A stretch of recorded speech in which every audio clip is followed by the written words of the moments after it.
أعوذ بالله من الشيطان الرجيم. بسم الله الرحمن الرحيم.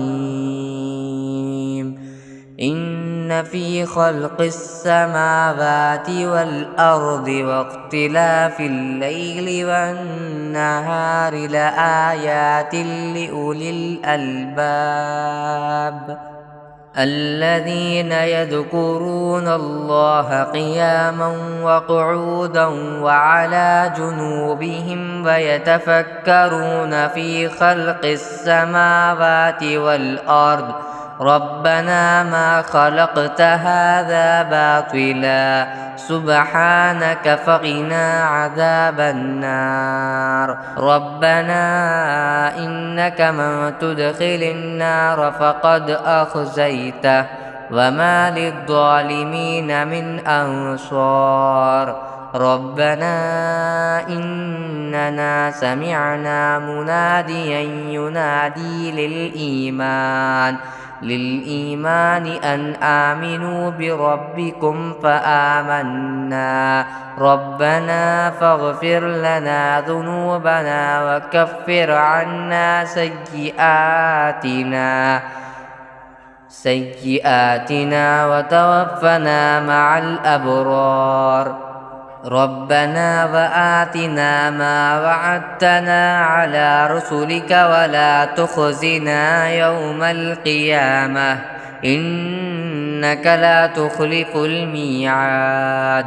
فاستجاب لهم ربهم أني لا أضيع عمل عامل منكم من ذكر أو أنثى بعضكم من بعض.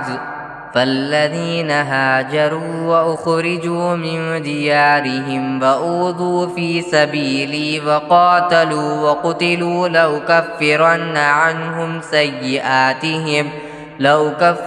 عنهم سيئاتهم ولأدخلنهم جنات تجري من تحتها الأنهار ثوابا من عند الله والله عنده حسن الثواب.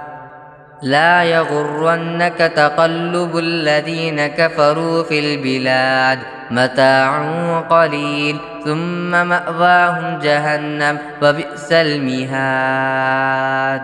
لكن الذين اتقوا ربهم لهم جنات تجري من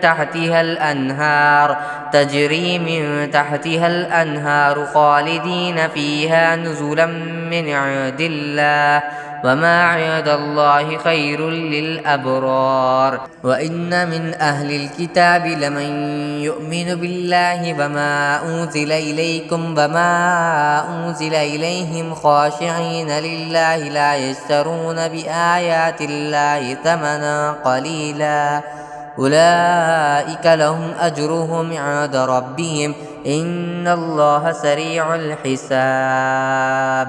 يا أيها الذين آمنوا اصبروا وصابروا ورابطوا واتقوا الله لعلكم تفلحون.